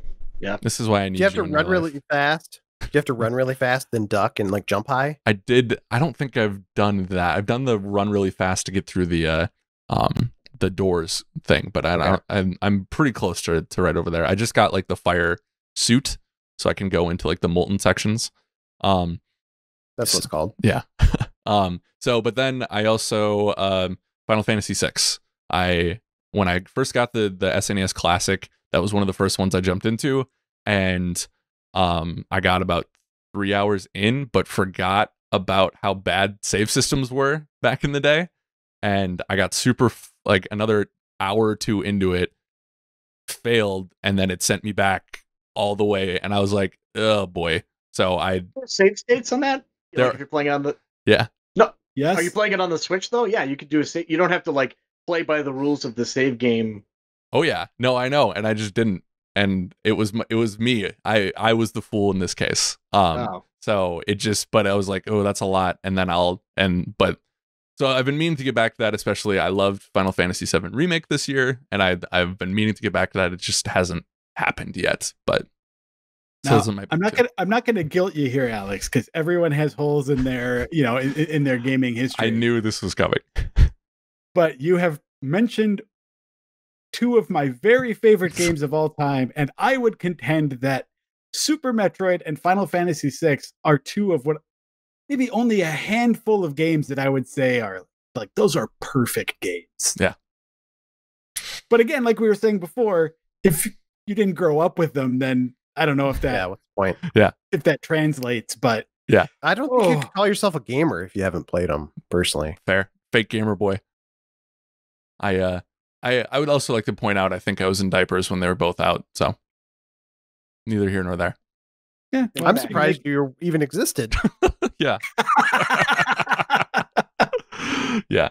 So, Jared, thank you for the question. Hello, Andy and podcasters alike. I think he's talking to us. This is a question I've always wanted to ask, especially in the time of uncertainty. You're walking along one day and are greeted by a mysterious cloaked figure. This figure introduces themselves as an oracle, but not just any oracle, the Oracle of Gaming. They offer to peer into the future for you and ask one question, but only one question. This question can only be related to gaming, whether it be about a particular game or industry or the industry as a whole. What would you ask? As an added bonus, what do you think the answer would be? Okay, so we can ask the Oracle anything as long as it's related to video games and get the answer. Yes. But then what do we think the answer might be? Yes. And that is from RC3 from Belmar, New Jersey. So thank you for the question. What you ask is you say, "Your Oracle, there's that guy, Jeff Cork, who wrote about video games for Game Informer. When and how does he die?" And I don't have the answer because, I don't know. Well, but what do you think the answer? Yeah, what do I think? Yeah. Yeah. I have no idea. How are you most likely to go? Yeah. If it was tomorrow, do you think I'd be on this podcast right now? What, you got something better to do? Yeah. Literally anything. If I was dying tomorrow, yes. Yeah. Wow. Would you start like working out to try to like get healthier immediately? Like maybe I can stave it off. I don't know what it is. Tomorrow. No, I think in that case you just go to a taco buffet. Yeah. That's how I'm spending my last hour. And then put your face against the glass and wish it was open. Oh yeah. Oh God. Oh no. Oh no. This got dark very quickly. There was a all-you-can-eat sushi place opening up right down the street from me that was about to open right when the coronavirus hit, and so it's like been like delayed. And it's like I don't know if they're going to open at this point. Oh God, if they open that walk-in freezer, it's going to like be the stinkiest. Hey, we got fish sauce. I think the question I would ask, and it's weird. I guess I'm more interested in some weird little trivia points or something like for instance, I would really like to know what game in the history of video games the most people have finished. What is the most completed video game? Oh, crazy. And it is Mario. Yeah, I don't know. Like, it's hard for me to say. My guess would be, I mean, it has to correlate to some of the best-selling video games, right? Like, sure. Like GTA or except how many people actually like those are big games. Yeah. So even if they sell well, how many people actually play something like GTA? I mean, like Red Dead 2 took me 80 hours to finish or something. Like what are the odds that all of those sales translate to completion? So finishing the 10th frame of bowling in Wii Sports count as finishing a game? I was just going to ask that. No, real not real games, like real sort of narrative, like a game that you could say has a beginning and an end, you know? And what if the Oracle said Wii Sports, though? The answer is Wii Sports. No, Oracle, you weren't specific enough in your query. No, wait, Mulligan. Because there's a part of me, too, that thinks maybe it's just one of those, like the numbers don't, if you're talking about sheer numbers, this wouldn't work, but maybe like if you're talking about percentage of people who bought the game who finished it. Yeah. I think you'd be looking at something like one of those old console pack-ins, right? Like Super Mario World or something like that. I love the idea of you have this Oracle and he says you can ask any question and you say like, what's the game that most people have finished that has like a narrative arc or some kind of structure? And they respond with, I don't know, Super Mario Brothers. And then you're just like, huh. The more you know. Yeah. There you go. Super Mario Brothers. Is this even worth tweeting now that I know the answer? I don't know. I don't know if anybody believed me. Or call Jeff Cork. You're like, Cork, you better start working out. Okay. You got a week. Here's another one. If you want to go all Biff Tannen with it, is you say, which easily accessible video game right now is going to be worth the most money in 20 years? That's a really good that's much better than the last one. Yeah. Yeah. And then you go buy it. Yeah. Oh, gosh. Because I know that I have in like somewhere in a box some pretty rare games that were just like, okay, yeah, I'll take this and maybe play it. Like old PS2 games or something that I never actually opened or tried and now are like kind of hard to get a hold of. So I don't know, maybe. Yeah. Almost any game at this point, a physical copy is going to be rare, I think, in 20 years. Yeah. Because they're not making as many as they used to. Well, but rare and valuable are two different things. You got me there. You got me there. Stupid. You got me. Hey, keep it positive. Well, what's your question, Reeves? I would love to ask, like, what's the craziest game we just don't even know about? Like, that never got, that got canceled, like mid-development. Oh, that's a good one. That's a good one. It's probably something, like, if I had to guess, like, something either at, like, Valve or Blizzard, you know, like they're working on something. There's probably like millions of versions of Half-Life that we don't know about, but yeah, like maybe what game got the furthest along that no one really knows about. Right. Yeah. There's probably like a God of War style action game set in the Warcraft universe, maybe at Blizzard that we don't know about. That'd be my guess. Yeah. Cool. I'm split. Part of me would want to ask about the future of how we play games, because I think a lot of it is like, you know, I think a lot of people think it's VR, AR experiences, but like I'd be curious to see what that actually looks like in 50 years, 100 years. You know, we are very much in our infancy as a video game world, and part of me wouldn't want to hear the answer because I know it's probably going more towards VR, but like I love being able to just sit on the couch and chill. And now I'm blanking on my second question. So that's what I'm going to go with. I said I was split, and now the pressures of being on camera have made me forgot them. So that's my. So the question you want to ask is the one you already know the answer to in terms of the trend, and trajectory of VR. I guess I would want it to be more like detailed and like if it's like actually like a neural link type of thing, like kind of like be able to like actually see it, type of thing. Are you worried that the Oracle would let you check this out and then you'd be ruined for gaming for the next 100 years? You'd just be like, well, this isn't as cool as what I saw. Yeah, kind of opening Pandora's box there. But at the same time, too, I don't want to play Call of Duty in like virtual reality. I think that would be awful. I don't want to play horror games in virtual reality. You know what? Another man, that's cool too, though, because on one hand, you can ask about the future of it that you will see in your lifetime. Mm-hmm. But I think there's another interesting question of like, what is my lifetime building towards? What will video games look like in 300 years? Yeah, sure. Like, and oh man, I would like to see. I'd like to know the answer to that question. I like kind of like Jeff, like that first question. If you're like, what will gaming look like when I die? And he's like, oh, The Last of Us 2. Oh man, we're gonna feel so bad tomorrow when we get a sad email about what happened to Jeff Cork overnight. Yeah, I don't like that. Yuck it up, nerds. All right, RC3, thank you for the question. Moving on to Tim from Seattle. I can't wait for The Last of Us 2, but it got me thinking, what genre/setting would you all like to see Naughty Dog tackle next? I would love to see them explore organized crime or sci-fi. Thank you. Short, sweet, to the point. What genre, what narrative themes do we want to see Naughty Dog tackle next? So I think sci-fi is good. Go ahead, Joe. I think Naughty Dog, what they've shown with The Last of Us and Uncharted, is that they're very good at taking things that are maybe traditionally a film genre or a film like archetype of something and turning that into a successful game, right? I would like to see them do that with a noir detective motif.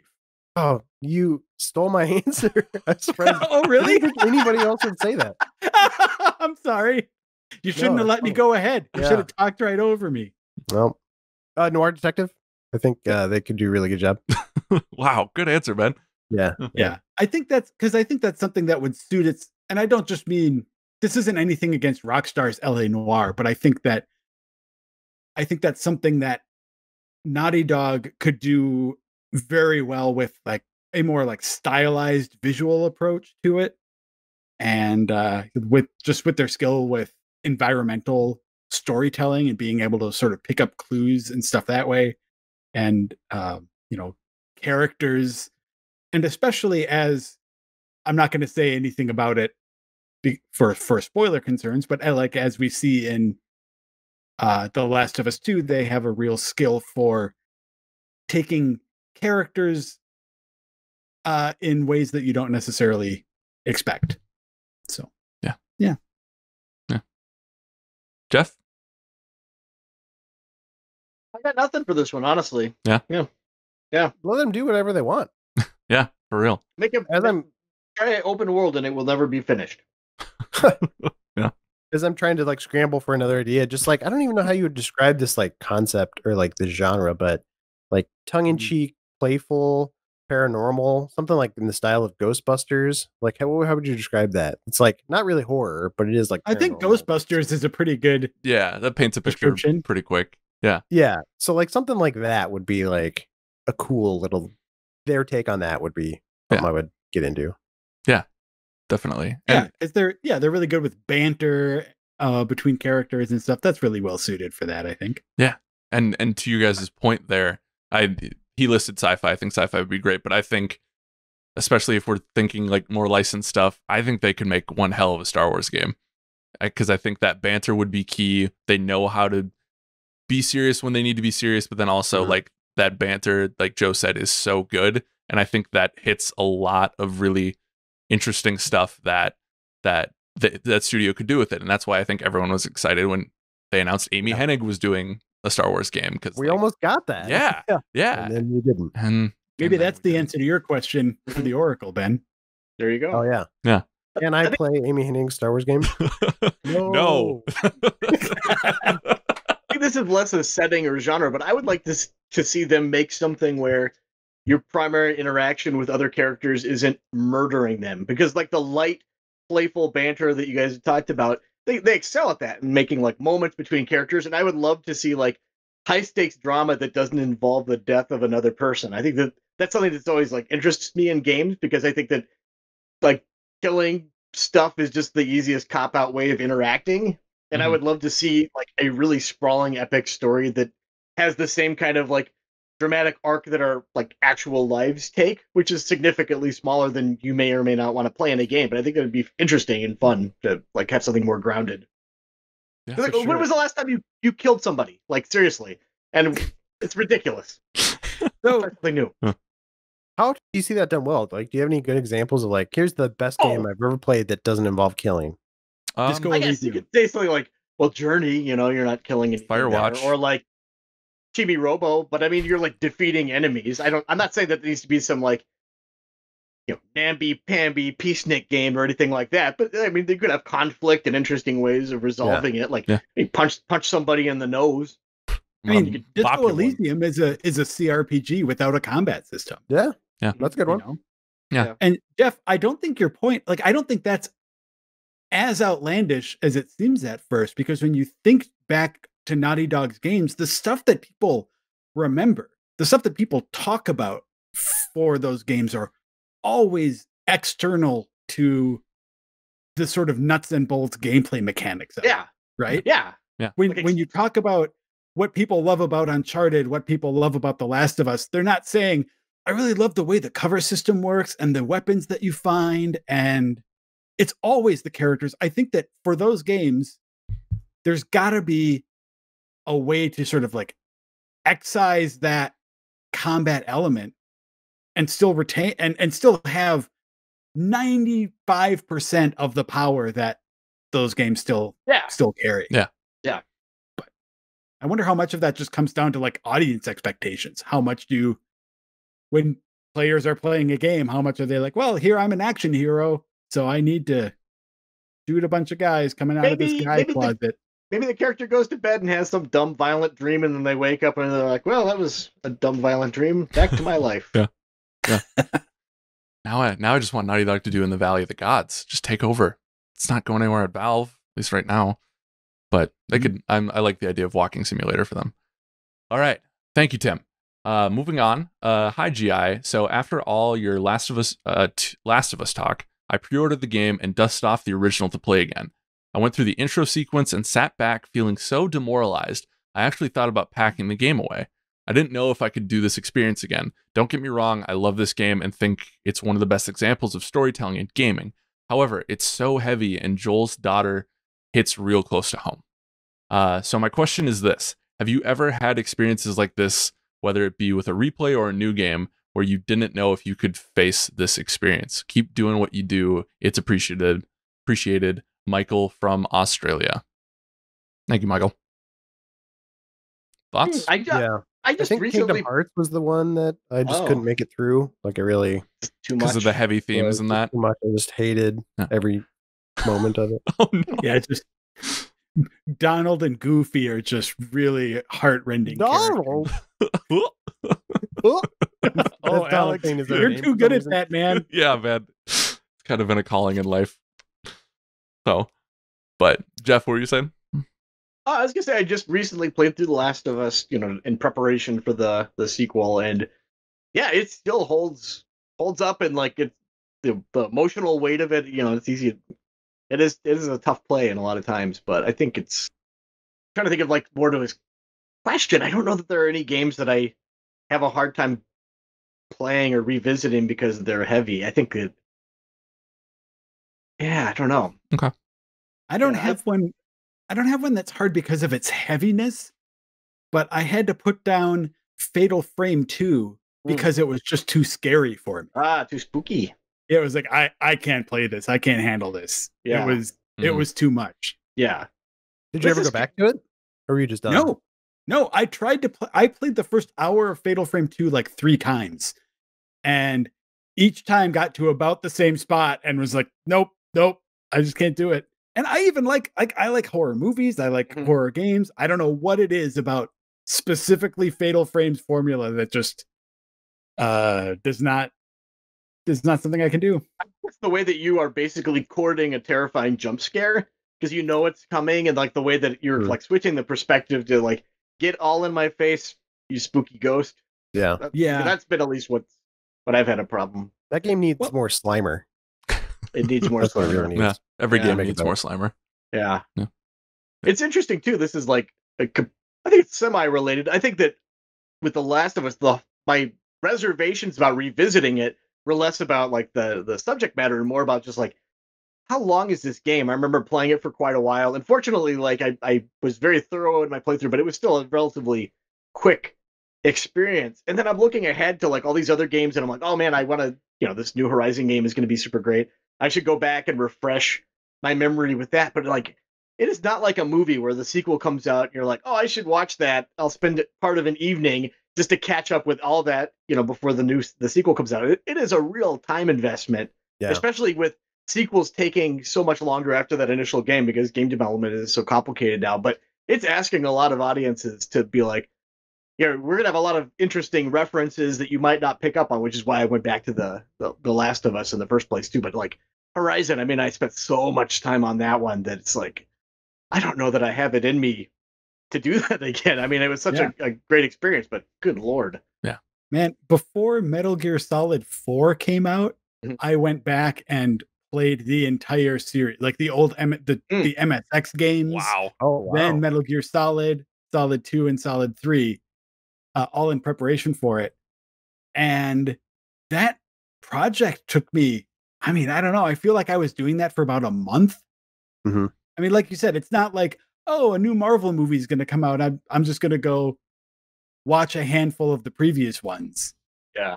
It's a big commitment to refresh your memory on even just one game, not to mention several. So, yeah. Well, that's Metal Gear, and those are relatively short comparative to like, a lot of other games. Like for example, Horizon or, Breath of the Wild or something, if you want to like replay that before the new game comes out, like, that's I mean, back to Yakuza, I've talked about this on the podcast before, but the whole idea of playing how many are there? What is it? 7 of them then, or 8? Total? 7. Yeah, mainline. Until 7 comes out. Each one of those, it's like that's all one story, and each chapter of it is 50 to 60 hours. Yeah, that's a lot. It's insane. And he wears the same suit throughout the whole thing. It's crazy. It's a cool suit, though. It's pretty cool. It is a good suit. Yeah, I would say, without getting into spoiler territory, both Last of Us and Last of Us 2, I had to put down at certain points. Especially in the first one, Sam and his brother, that really was hard for me, and I had to step away from that game for a while. In the same category as Joe, the only other time I've had to put something down is horror games. I can't do them. I'm such a little baby boy when it comes to those. Recently it was Resident Evil 2. I was doing well through like the first hour of the game. I was like, oh, this is fine. And then one jump scare, even I think it was kind of like a glitch too. I think a zombie like kind of popped through the door, and I about threw my controller and said, I'm done. I can't do this. Really? Yeah. So you haven't gone back since? Haven't gone back since. Oh man. I know. Bummer. I know. I'm sorry to disappoint you, Mr. Reeves. Well, still, you should go play Super Metroid. Fair. Yeah. Fair. Yeah, that's what you should be doing. Yeah. So Alex, we should do like a stream of that or something at some point. Like that'd be fun. That'd be fun. We make Alex play Super Metroid. Yeah, that's just it. I do like the idea. We do have a super replay of that already on the site. Yeah. Maybe I could use that as my guide on where I'm stuck on. I do like the idea of doing like a show where you guys give me a history lesson or something like that. I don't know. We could all just fill in our backlogs. Like that'd be kind of fun. Yeah. Like maybe the community could vote. Like what do we need to play? Yeah. That'll probably devolve pretty quickly actually into making us play terrible stuff. Yeah. So, and then it's just replay. Yeah. So, yeah. Well, whatever. We can exercise veto power if we need to, right? That's true. That we can. All right, Michael. Thank you, sir. All right. This is the last one. Last question. Just making sure. It's a long one. Hello, Andy and the gang. As one of the many gamers looking forward to The Last of Us 2, I've been beyond hyped for the game. I'm replaying the first one and hoping to finish it just before part 2, but good God, is it a stressful time trying to keep myself spoiler free after the leak hit. As much as I tried, I accidentally brushed past a potential crucial plot point, and that really sucks. Well, getting spoiled does suck. After that, I steered clear from articles, videos, and forum threads. It's sad because I love to bask in the pre-release hype and watch trailers and discuss it in forums and such. But right now, my hype train is unfortunately only running at minimum capacity, struck with paranoia, chugging along silently to its destination. But as much as I'm bummed out, it must be even harder for you guys because your job is to keep a finger on what's going on. You'd have to wade through minefields like YouTube comments on your channel. Even reporting about the leak would put you at risk to be exposed to it. So how do you guys deal with it? Not just with Last of Us 2, but with game spoilers in general. Is it something you're immune to now? Do you focus on the whole experience and try not to sweat it? Or are you like me, desperately protecting yourself from it at all costs? This email is really just me treating it like a therapy because I need an outlet to vent my frustrations and being spoiled. Fair.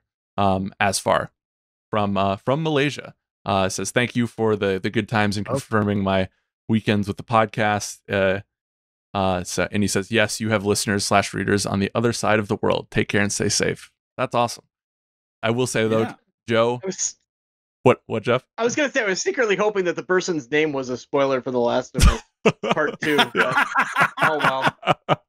No, I did want to say something before we start talking about, our feelings on spoilers, is that whatever you may have read, whatever you may or may not know about The Last of Us 2 before playing it, I think it's a game that in most ways transcends any particular plot development. So much of it is about the journey and the experience. And that isn't me just, I don't know, going to bat for the game or trying to minimize it or whatever. Because I think it definitely is better if you go in unspoiled. Yes.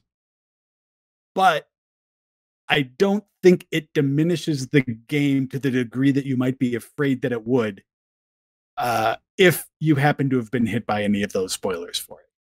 And as someone who was hit with those spoilers from YouTube comments, yes, I wholeheartedly agree with Joe. It is something that must be experienced from playing it, not just reading about it. So gents, how do you deal with spoilers? Are they the end of the world like it is for some, or is it just part of the job?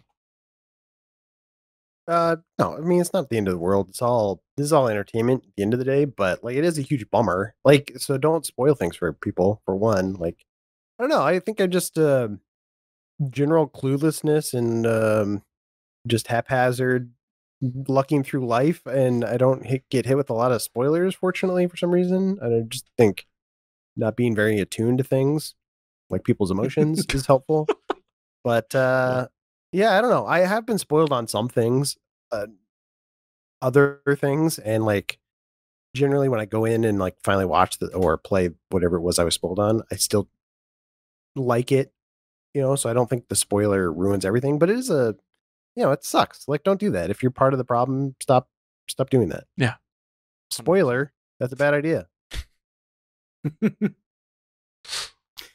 Yeah, I think for me, The Last of Us presents a unique case in that those spoilers came out so far ahead of the release of the game that it demands a kind of vigilance for like a month and a half, basically, of being very careful about it.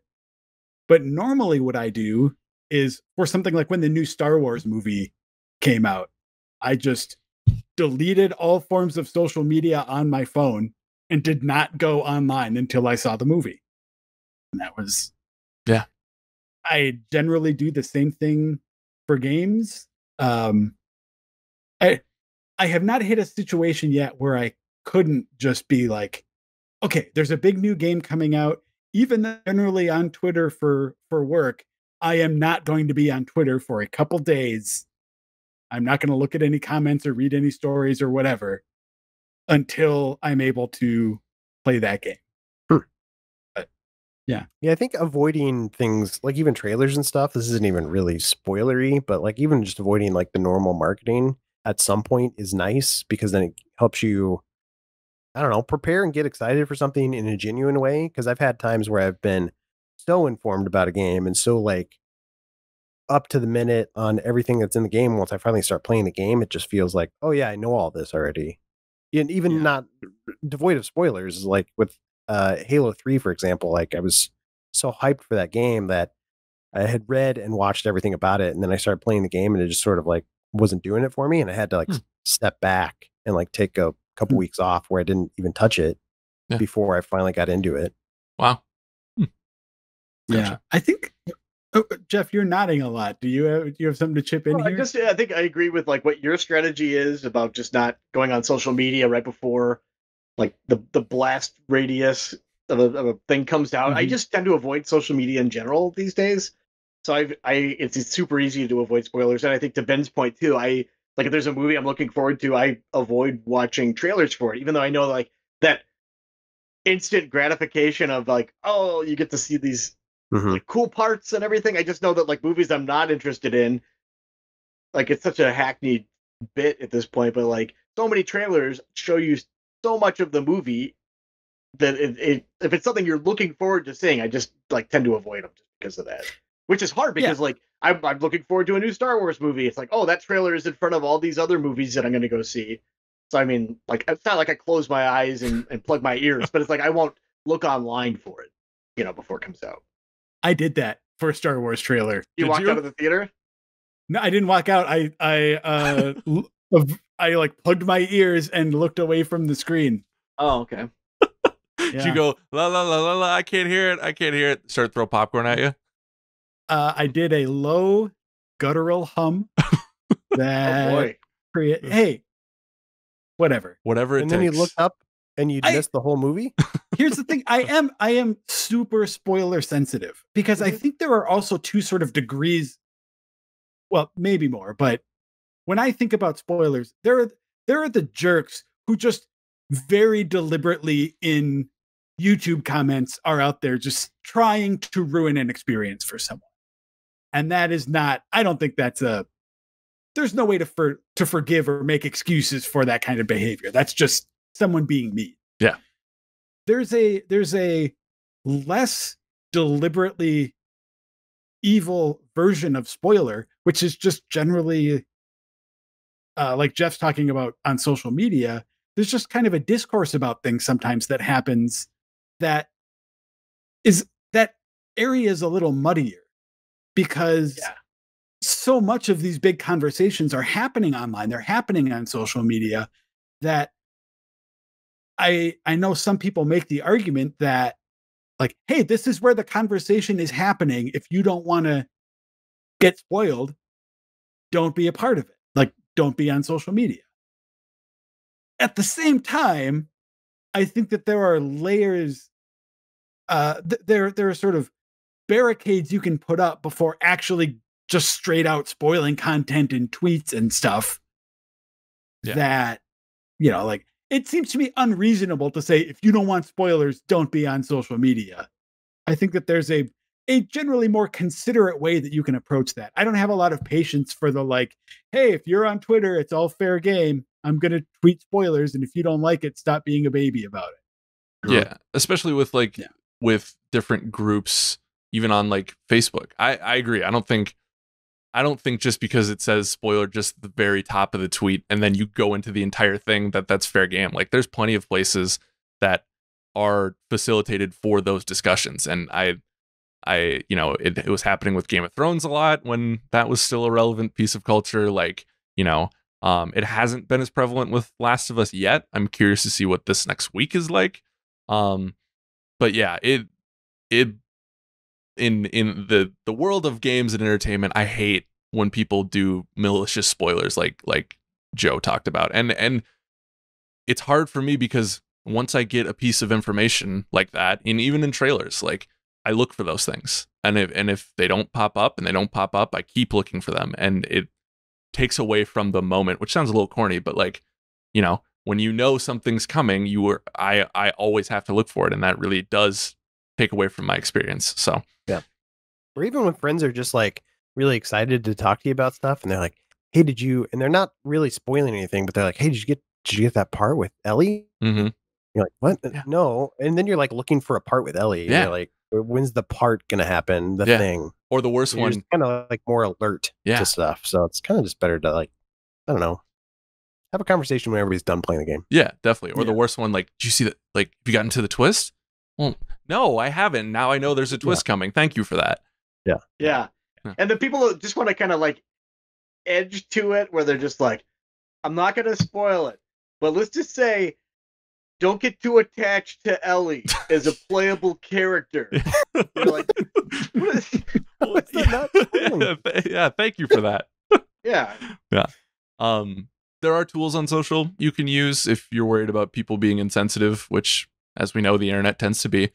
Twitter has closed tab. Yeah, 100%.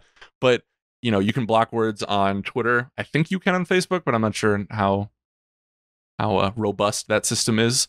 But yeah, I agree. We shouldn't be in that world where we have to do that. But I've brought this up about 1 million times, and it's one of my favorite stories. Joe, tell the story about the Harry Potter spoiler.